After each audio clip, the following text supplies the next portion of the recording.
Bonjour à tous et bienvenue sur Crypto Signal. Aujourd'hui, on va parler du Bitcoin, bien sûr, Ethereum ainsi que le Total 3, des nouveaux achats de la part de MicroStrategy. On va aller faire le tour des news. C'est un petit peu la reprise sortie de vacances. Qu'en est-il d'Ethereum contre le Bitcoin?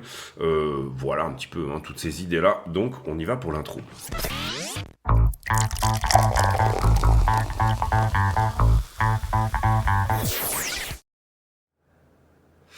Alors, sur Bitcoin, on repasse sur une structure haussière. En tout cas, on casse cette espèce de range qu'on avait de 93 à 98 à la hausse. Et ça se passe aujourd'hui. Ça se passe dans la petite structure, on va dire, suite à une petite impulsion. Et c'est très joli bull flag qui est désormais cassé à la hausse. Donc c'est très propre de ce côté-là.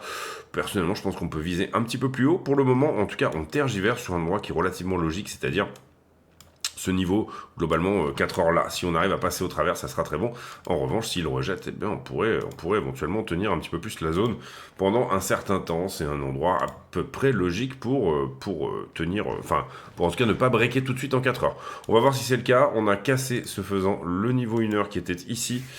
Je pense qu'on peut dire qu'on a, même si on le passait en 4 heures, il faudrait que la bougie actuelle, parce qu'elle vient juste d'ouvrir, la bougie qui est là, il faudrait que la bougie actuelle vienne ravaler totalement, auquel cas ça serait juste une sortie de range dont on vient chercher les shorts, et ensuite on réintègre. On va quand même passer ce niveau en 4 heures, histoire d'avoir l'info si jamais ça se fait avant 21 heures. Là, il est actuellement 17h. Et puis voilà, gardez un œil dessus. Est-ce que c'est pas juste une prise de liquidité? Est-ce qu'on est vraiment bien en train de percer tout ça? Extrêmement bull si on arrive à tenir 4 heures au-delà du niveau qu'on est en train de titiller, là, qui est celui-ci, vous le voyez. Je pense personnellement, si j'avais en tout cas un avis à avoir juste en regardant la structure comme ça, je penserais plutôt à essayer d'aller chercher le niveau daily du haut. Globalement, si vous dézoomez un petit peu et que vous faites preuve, allez, on va dire, pas forcément d'imagination, mais en tout cas de quelque chose. Vous avez un niveau daily qui est là. Vous voyez, c'est le rouge qui est ici là. Donc un niveau daily qui est là, et vous avez globalement également une sorte de support daily qui est à peu près par ici, d'accord? Si on peut y voir pour le moment quelque chose, c'est plutôt un ping-pong entre ces deux zones-là, qui pourrait durer jusqu'à par exemple un retest de la trend ici, ce genre de choses.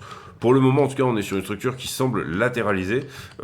Très bien qu'on n'ait pas perdu, vous le voyez ici, cette espèce d'épaule, tête-épaule, la tête est un peu plus haute, qu'on n'ait pas perdu cette espèce d'épaule, tête-épaule, on en avait parlé dans la vidéo qu'on a faite en fin d'année, je pense que c'était le 30 ou le 31. Et où globalement on avait dit que le scénario privilégié c'était quand même plutôt de venir faire un petit tour sous la 4 heures ici, venir effectivement faire un bisou à la 1 heure. Personnellement je l'attendais un petit peu plus bas, c'est-à-dire j'avais une ouverture de trade qui était plus bas. Mais donc ça n'a pas touché, mais j'ai des très bons trades qui sont en cours, donc du coup aucun problème avec ça. Globalement, qu'est-ce qu'on voit? On peut nettoyer un petit peu toutes ces distributions là qui ont été cassées. Ça, c'était une target baissière qu'on a touchée, vous le voyez. Je pense qu'on en avait parlé justement sur la dernière vidéo, c'est-à-dire impulsion correction. Ici, ça semblait plutôt correctif à la montée, et du coup, on est venu parfaitement toucher la target, effectivement le 1 heure, etc., passer sous la structure. C'était plutôt propre de ce côté-là. On a un momentum qui se compose comme ça. Comme ceci, pour le moment, vous voyez que c'est plutôt propre. Pareil, sur la montée, la manière dont on monte, on a une très légère accélération là pour le moment, mais aucun problème si jamais effectivement on revenait tester la borne haute du range précédent, ce qui serait potentiellement un point d'entrée intéressant. En même temps, la trend, pour effectivement revenir après chercher ce niveau-là. Donc globalement, je dirais que 99,236 vers 105,320, pourquoi pas? À voir, encore une fois, comment on rebondit sur trend ici et à voir comment ça se passe dans la petite structure, ce qu'on ira voir ensuite. Globalement, on avait une target aussi ici, alors je sais plus ce que c'était, je crois que c'était une épaule, tête épaule inversée. On peut estimer que c'est bon, ça c'est sorti. Et puis il y avait bien sûr cet élargissement. Donc pour le moment, ce qu'on est un petit peu en train de jouer, c'est cette idée que dans cet élargissement-là, on atteindrait une target autour des 414, 115 000 $. Aucune certitude de ce côté-là. Pour le moment, on reste sur une latéralisation. Il n'y a pas de retournement réel de la structure. En tout cas, la structure de fond, on va dire, reste haussière. Mais tant qu'on ne perd pas, je dirais même ce creux majeur-là, Pour moi, ça serait pas un problème de venir même chercher la liquidité sous le range, hein, sous les 91 globalement. Ça voudrait pas dire nécessairement qu'on est dans une structure haussière tant qu'on n'enfonce pas un niveau majeur, c'est-à-dire perdre un support daily ou sur une grosse time frame, voilà, perdre quelque chose. Donc globalement, voilà comment ça se présente. Ça peut sauter, c'était une résistance, ça également, ça également, ça également. Ici, le 5 minutes, je pense qu'il a été pris. Je pense pas que le 1 heure ait été pris. Je pense qu'il a fait un très joli support, voilà. Ici, on peut peut-être le remonter un tout petit peu. Non, il est très bien placé. Voilà un petit peu le support 1 heure. Vous voyez qu'ici, malheureusement, on n'est pas venu chercher ni le 15 ni le 5 qui est en dessous, mais le support 1 heure a très bien tenu, et pour le coup c'était un tout petit nettoyage de la liquidité de ce qui s'était fait là-dedans, hein, dans cette espèce de flat là, vous le voyez, on est venu chercher la liquidité en dessous, et ensuite on est très bien reparti pour désormais nettoyer au-dessus du range en fait. On va voir ce qu'il y a en liquidité, hein, sur cette zone-là, est-ce qu'il en reste un petit peu, et puis surtout comment on est monté, est-ce qu'on n'a pas accumulé de la liquidité ici en dessous qui ferait qu'on pourrait justement réintégrer le range. Donc c'est ce qu'on va regarder principalement dans la liquidité en troisième partie, on va dire, de vidéo. On reste sur le technique pour l'instant avec Ether contre Bitcoin. Alors Ether contre Bitcoin, il y a une structure qui est haussière pour le moment, hein, vous le voyez comme ceci, haussière j'entends pour la 4 heures, pour la 1 heure même. Mais c'est un peu larvé tout ça, d'accord, c'est bien, il tient son 4 heures ici, hein, 20 décembre, oui ça fait un petit moment, il a tenu quelque chose, je dirais, autour du 30 dans cette zone-là, 0,035, on en avait parlé aussi pendant la vidéo, ici à peu près, hein, dans cette zone-là. On va le mettre, on va essayer de le trouver en 4 heures, mais globalement, sur le 1 heure, il est quelque part par là, est-ce qu'on n'a pas quelque chose de plus intéressant en 4 heures? Hop, oui, je trouve que c'est plus propre, comme ceci. On a quasiment la touchette avec ce niveau-là, c'est dommage qu'on ne l'ait pas. Ça lui donnerait un petit peu plus de peps. Ouais, on n'est pas, on l'a en fait. Non, pardon, on ne l'a pas. Il manque un tout petit truc. Globalement, sur Ether, Bitcoin, bon, on voit qu'on casse un bon paquet de distribution. Distribution cassée ici. Si vous comprenez pas ce que je dis, quand je dis accumulation, distribution, etc., n'hésitez pas à aller voir en fin de vidéo. Il y a un tuto, il y a une playlist de 6 tutos qui vous permettra de comprendre tous les termes. Globalement, ici, vous voyez qu'on... C'est ce que je disais, hein, on casse... on casse quelque chose. Ce que j'aime pas trop. Il y a des choses que j'aime bien dans cette structure et des choses que j'aime pas. Ce que j'aime pas, déjà, c'est le caractère quand même assez correctif de cette histoire. C'est-à-dire, c'est larvé comme montée, c'est pas péchu, c'est pas impulsif pour un sou. Voilà, ça c'est le premier truc. C'est-à-dire, si on perd l'accumulation, pour moi, c'est un plus bas. Cela dit, Ether aime bien faire un petit peu ce genre de surprise. Et cela dit, il en reste pas moins qu'on casse un paquet de distributions qui nous donnent des points pivots à aller chercher, qui sont effectivement plus hauts. Aller chercher ces points pivots plus hauts voudrait dire casser cette structure qui est un petit peu bearish. Vous voyez cette espèce de biseau en montée là, je ne sais pas si vous le voyez, cette espèce de biseau en montée, la casser vers le haut. Donc ça serait une très bonne chose. Globalement, qu'est-ce qu'il nous a dit Ether contre Bitcoin? Il nous a dit, bah là, je fais une épaule tête-épaule, figure de sommet. Je viens parfaitement chercher la target. Je me reprends sur la target. Et pour le moment, je suis un peu paumé. C'est-à-dire que je ne sais pas si je fais une structure haussière ou une structure baissière. Je parle ici, hein, bien sûr, depuis ce niveau-là. J'arrive pas à faire un plus haut là. Et j'arrive pas à faire un plus bas là. Pour le moment, c'est ce qu'on peut voir sur la Terre, c'est une compression. Et bon, le fond de la structure est baissier, hein, attention. Et en général, quand vous rentrez dans un triangle par le haut, vous en sortez par le bas. Ok, on est d'accord là-dessus, il n'y a aucun problème. Mais à voir. À voir. Globalement, une structure que Ether adore, c'est typiquement, et peut-être parce qu'il est moins chargé sur les dérivés que Bitcoin, mais c'est typiquement faire ce genre de structure-là, c'est-à-dire un triangle ascendant. C'est quelque chose qu'il aime bien faire en figure de retournement. On va voir si c'est peut-être ça qui se met en place. Je dis parce qu'il est moins sur les dérivés, puisque vous comprenez que dans un triangle ascendant, vous avez une accumulation de longueur qu'on ne vient pas chercher, puisqu'on vient plutôt chercher et casser finalement la résistance horizontale.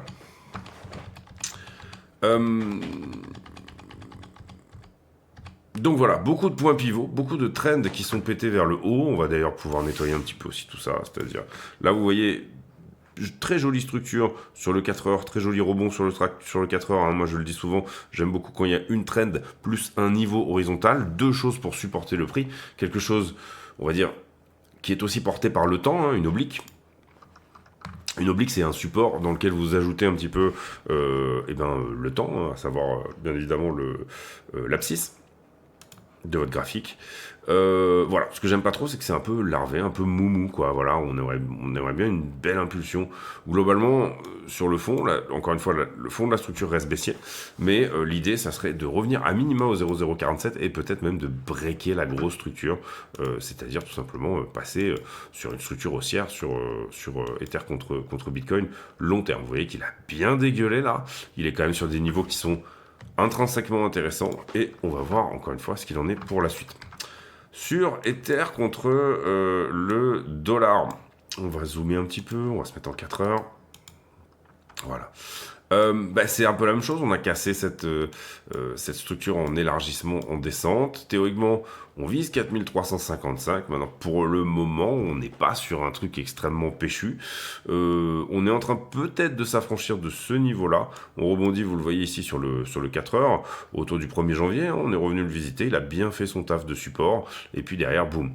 On avait parlé ici de plusieurs choses sur Ether contre le dollar. D'abord de dire que ça qui faisait support par le passé s'est transformé en résistance et vous comprenez qu'on vient ici de le passer, donc c'est une bonne nouvelle. A priori, si on va au retest, il semblerait que Ether pourrait tenir 3005 et réussir son retest. Ça m'arrangerait bien parce que pour le coup c'est une des seules choses sur lesquelles je suis rentré en trade dernièrement. On a des vieux trades qui traînent sur Bitcoin depuis les 60-65 000 $, depuis juste avant l'élection de Trump en fait. Mais finalement, on a plutôt joué des positions depuis, on n'est pas venu chercher grand chose de plus. Derrière, si on avait rentré un trade 92 vers 98, 93 vers 98 000 $, qui a très bien marché, le problème étant que on a fait un premier yo-yo, on a fait une très belle prise de profit, et puis on a laissé un runner, on a laissé respirer cette position-là, tout en la laissant respirer tout simplement, en remontant effectivement le stop loss à break-even, ce qui fait qu'au final c'était une très belle position, mais on en est sorti, on n'est plus dedans, d'accord. Bon voilà, vous comprenez que d'une certaine manière ici, le premier point de rejet c'est celui-ci. Je pense que le gros point de rejet, celui qu'on peut viser assez facilement sur Ethereum, c'est celui-là à 3850. D'accord, on voit ici cette grosse conso. L'ancien support 4 heures qui pourrait devenir résistance, d'accord. Donc on va essayer d'aller voir où est-ce qu'on pourrait le décaler pour avoir quelque chose en 4 heures au-dessus, et puis le momentum du moment. Globalement, où est-ce qu'on pourrait décaler ça? Ça se passe à peu près par ici, je dirais. Voilà, vous le voyez, il y a cette petite bougie ici en 4 heures qui fait le taf. Et en termes de résistance, le 1 heure qui est au-dessus. Si on arrive à clôturer plus d'une heure, au-delà de 3882 ici, c'est un très bon signe. On va vérifier s'il est bien placé. Hop. Ouais, c'est ça. C'est un très bon signe, ça veut dire qu'on est en train d'en sortir. Globalement, la chose qui, théoriquement, vous vous souvenez des histoires une vallée doit protéger, un pic à la hausse doit protéger le pic suivant. Et là, vous avez une très jolie conso avec ce fameux pic. On est en train de réparer un accident de marché qui s'appelle une imbalance, c'est-à-dire le fait qu'à un moment donné, le prix vient délivrer très fort. Et voilà, je ne doute pas ici que on va peut-être aller chercher au moins le bas de la vallée, et ce 4 heures ici. En tout cas, ça serait l'idée. 3850. On va voir si c'est ça qui se passe déjà, puis on va voir si c'est ça qui se met en place. Et derrière, encore une fois, on vise 4003 sur Ethereum, en tout cas sur ce mouvement. Excusez-moi. En tout cas, sur ce mouvement, je rappelle, élargissement en descente qui a été cassé. Je dirais pas trop la peine de regarder plus hein, sur Ether. Voilà, ne pas perdre l'accumulation du moment, monter un petit peu larvé, on voudrait que ça accélère au niveau du momentum, on va dire. On va peut-être un petit peu mieux le mettre. Ça, je pense qu'on peut la dégager, ça également. Ça, la target, on l'a, elle est là.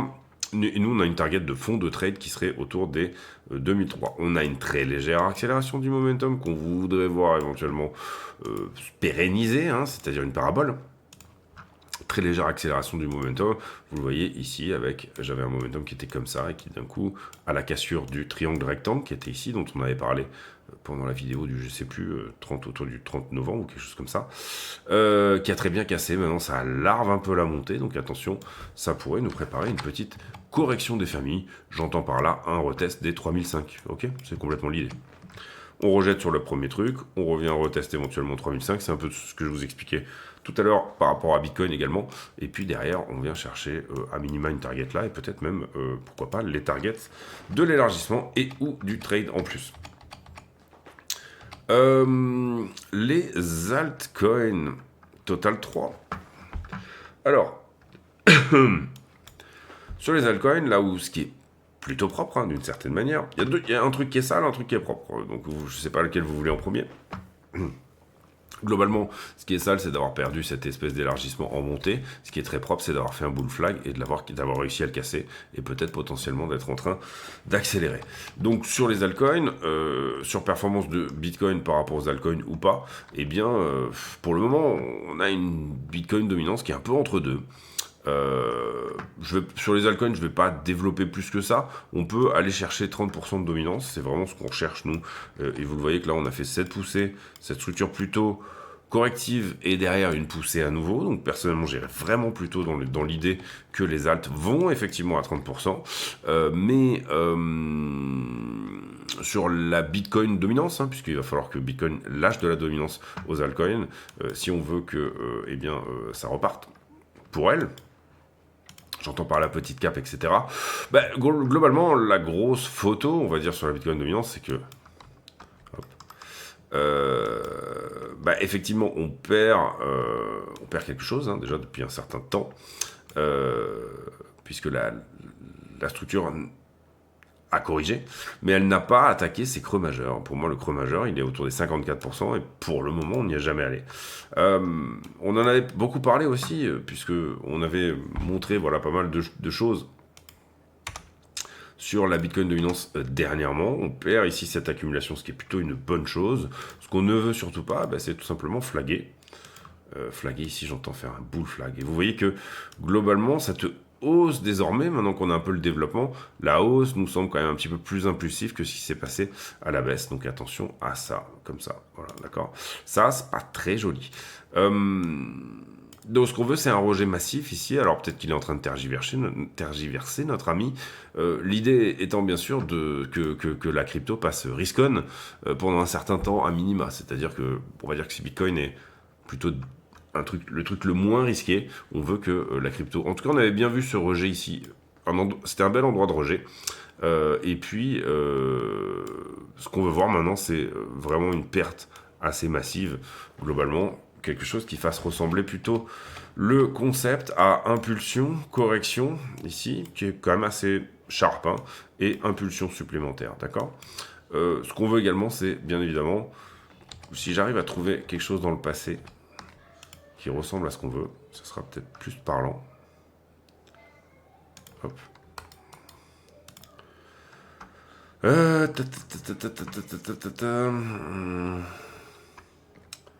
Ouais, voilà, une bougie weekly qui soit de cet ordre-là.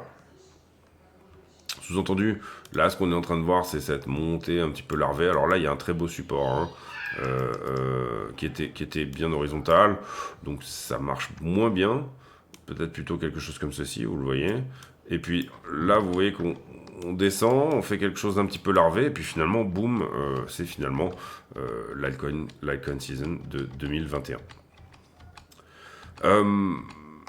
Pour que ça accélère très fort, il faudra perdre un support, d'accord.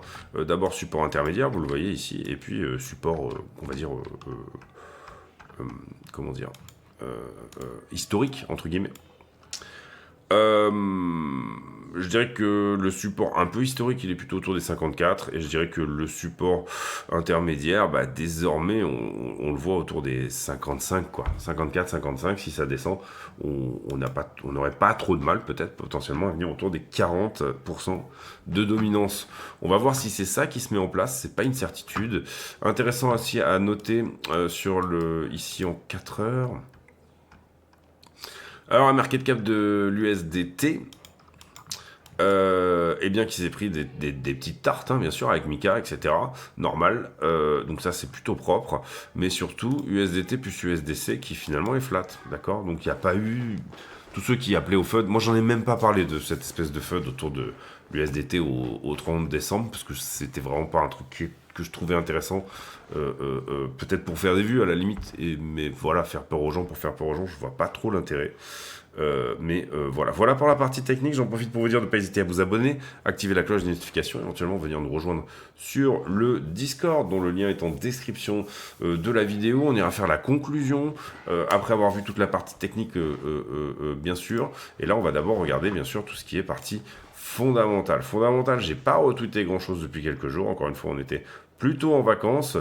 Voilà, gros afflux ETF juste sur ce qu'on peut dire hier, c'est 900 millions, le quasi-milliard sur la journée d'hier. Globalement, pas grand-chose ici sur le Wall Street Journal. Comme d'habitude, MicroStrategy qui a à nouveau acheté 1070 bitcoins supplémentaires, ça c'était cet après-midi.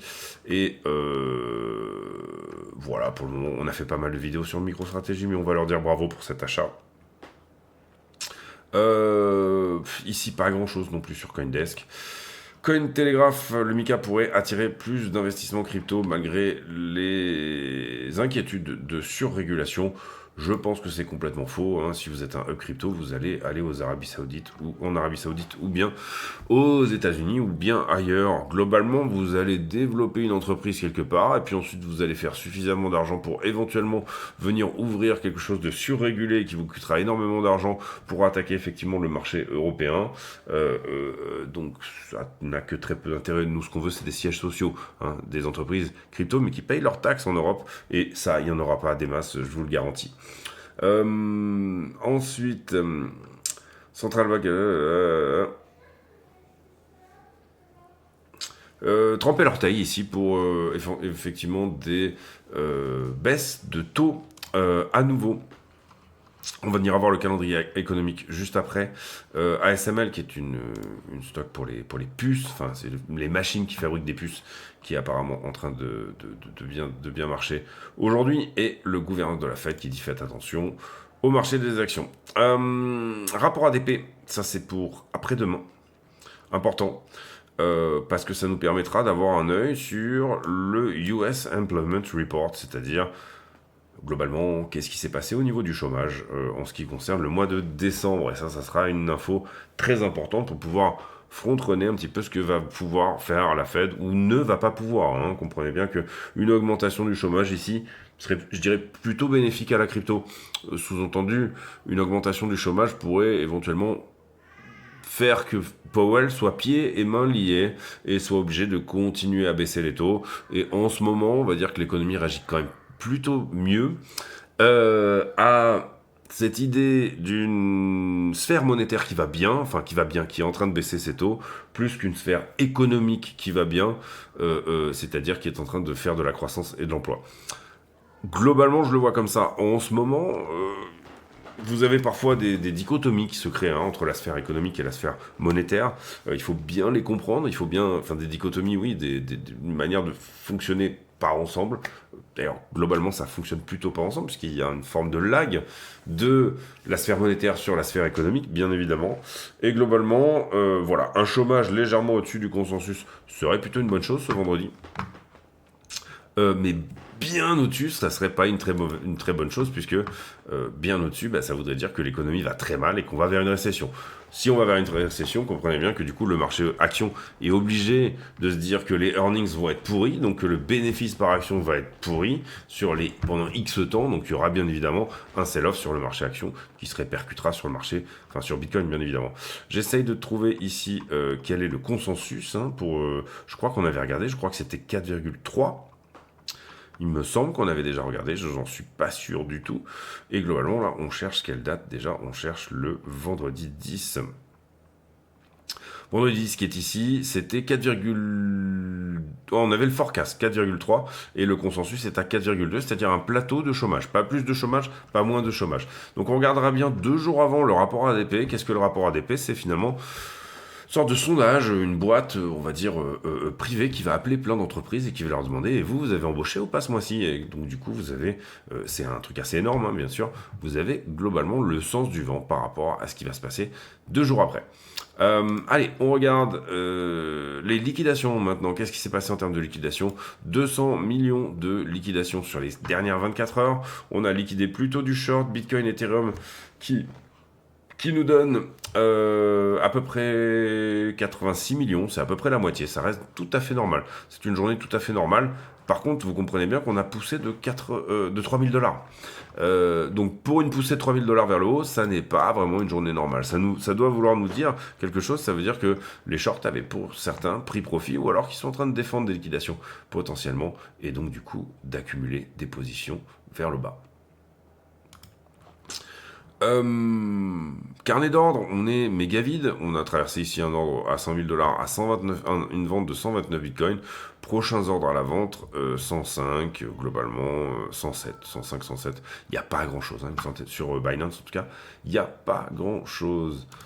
Sur les marchés en levier, je mets en pause une petite seconde. Alors, sur les marchés en levier, par rapport à ce qu'on avait mis comme niveau, on est de toute précision, puisqu'on est venu chercher à peu près tous les niveaux qu'on avait mis.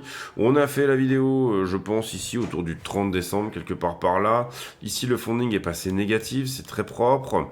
Donc, ça veut dire que on était assez shorté pendant ce moment-là. Derrière, j'ai l'inverse, j'ai une structure qui augmente et un funding qui descend. Donc, ça veut dire qu'il y a un petit peu de monde long. Je pense qu'on peut le mettre ici plutôt comme ceci. Vous voyez, structure qui descend, funding qui monte. Ça, c'est pas forcément quelque chose d'extrêmement normal. Derrière, on en liquide un bon paquet, là, vous le voyez sur cette petite correction, qui d'ailleurs fait descendre le funding. Un funding qui reste dans une zone assez neutre, 0,01, c'est une zone neutre. Et globalement, qu'est-ce que j'ai ensuite? J'ai une structure qui monte. Je devrais théoriquement avoir un funding qui monte également, puisqu'on liquide du short. Donc du coup, le funding qui s'ajuste en fonction de la majorité du marché devrait augmenter. Ça n'est pas le cas, donc ça veut dire qu'on est shorté sur le top également. Ok, voilà. Énormément d'open interest de rajouter. Le point bas, vous le voyez ici, c'est global. En tout cas, en ce moment, c'est ce qu'on regarde en ce moment, c'est cette borne rouge à 20 milliards. Ça fait un moment qu'on l'avait dit.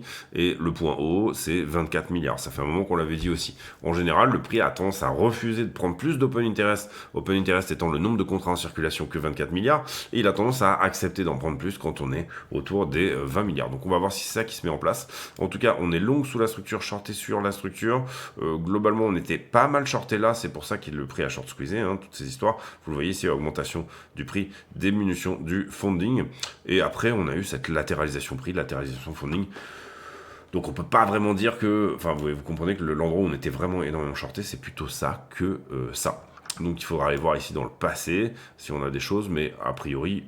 Voilà, le mouvement pour moi a quand même en grande partie déjà été fait et il faudra maintenant surveiller la suite, d'accord, la suite, comment le marché prend tout ça. On va aller voir là une semaine. D'abord les bulles de liquidité. Donc là on est toujours sur les points chauds, les endroits où des grosses positions sont rentrées. Qu'est-ce qui se passe exactement? Allez voir bien sûr où est-ce qu'on en est. Vous voyez qu'on avait déjà liquidé la plus grosse partie du game quand on avait tapé les 100 000 dollars. Vous voyez qu'on enclenche un petit peu du monde. Vous voyez que désormais le delta shorter contre longueur est très longue. Vous voyez qu'on vient chercher systématiquement les nouveaux shorters. Il y en a encore un petit peu sur le top, mais pas grand-chose, d'accord? C'est ce que je vous expliquais tout à l'heure sur les niveaux. Donc là-dessus, la liquidité court terme, en tout cas, elle est peut-être un petit peu plutôt baissière dans l'histoire. On le voit aussi sur la une semaine. La une semaine qui finalement... Là, une semaine qui finalement est plutôt pas mal nettoyée. Maintenant, il y a encore du monde. Ah, mais non, il y a un problème là. Il y a quelque chose qui va pas. Hop.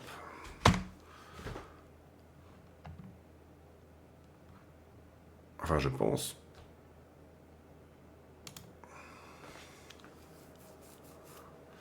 Donc autant pour moi.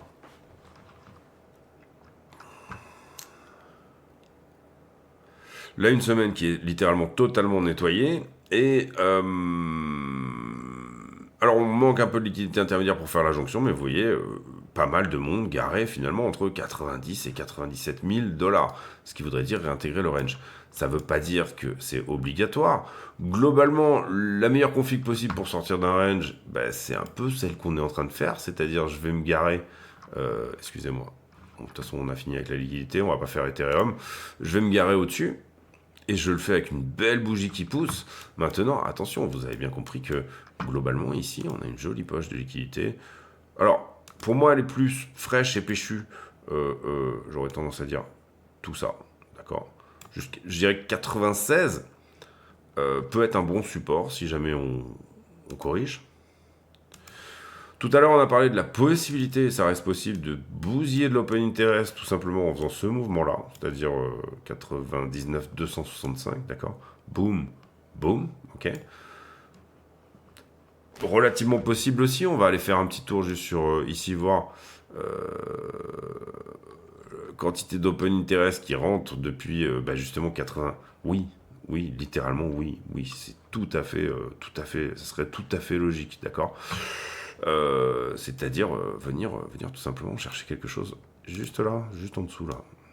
Parce que là, vous le voyez, la quantité de contrats qui sont rentrés est quand même assez phénoménale. Très beaux achats market ici, hein, vous le voyez également. Et voilà un peu l'idée. Donc, voilà, ça, il y a deux scénarios pour moi. Pour moi, c'est quand même plutôt de la correction, ici, à ce stade. Et sur ce point-là, je parle de la journée, hein, qu'est-ce qui va se passer pour le reste de la journée. Ça serait peut-être plutôt de la correction. Ça serait plutôt, ici, refuser, soit venir retester ça, comme un support, puisque c'était une résistance auparavant, on peut même compter celle-ci, et celle-ci. Soit éventuellement enfoncer légèrement, et là, venir prendre ça. Ça voudrait dire perdre le momentum, mais c'est pas tellement un problème. Tant que quoi? Tant que la structure reste corrective. C'est-à-dire, vous comprenez que perdre le momentum d'une TF, d'accord? Comme ça, par exemple, veut dire j'amorce une correction dans la même time frame. Ok, j'espère que vous l'avez saisi. Perdre le momentum, ça veut pas dire on a trouvé un top, oh my god, on va descendre maintenant à vitam aeternam, etc. Ça veut dire je fais une structure, j'amorce une correction qui sera de l'ordre de l'ATF que je viens de jouer. Ça serait un peu triste de réintégrer le range quand même, parce qu'il y a aussi de la liquidité là, je vous le cache pas. Elle n'est pas si vieille que ça, elle a 6 jours, donc elle n'est pas si vieille que ça non plus. Donc voilà, ça risquerait, il se pourrait que ça soit quand même relativement moche. Si jamais en revanche, on arrive à, tant mieux, hein, si jamais on arrive à casser ce 4 heures, s'affranchir, passer au-dessus, tenir le momentum, voire l'accélérer, hein, vous comprenez ici qu'il y a également une forme d'accélération du momentum, en tout cas, si je vais le chercher en toute petite TF, on va dire ça. Il y a un petit quelque chose, d'accord, hein, ici, à l'accélération, comme ça, et puis comme ça. Là, ça accélère très fort, mais vous comprenez l'idée. Globalement, sur de la toute petite TF, j'ai pas beaucoup plus de choses à dire. On a une très belle bougie. Pour le moment, il faudrait un peu plus de développement.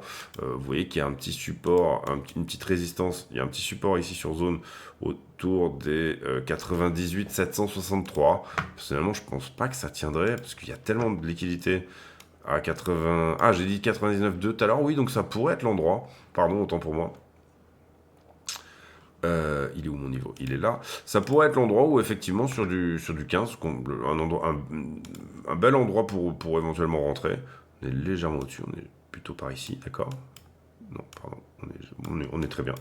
Donc 98 751, niveau intéressant.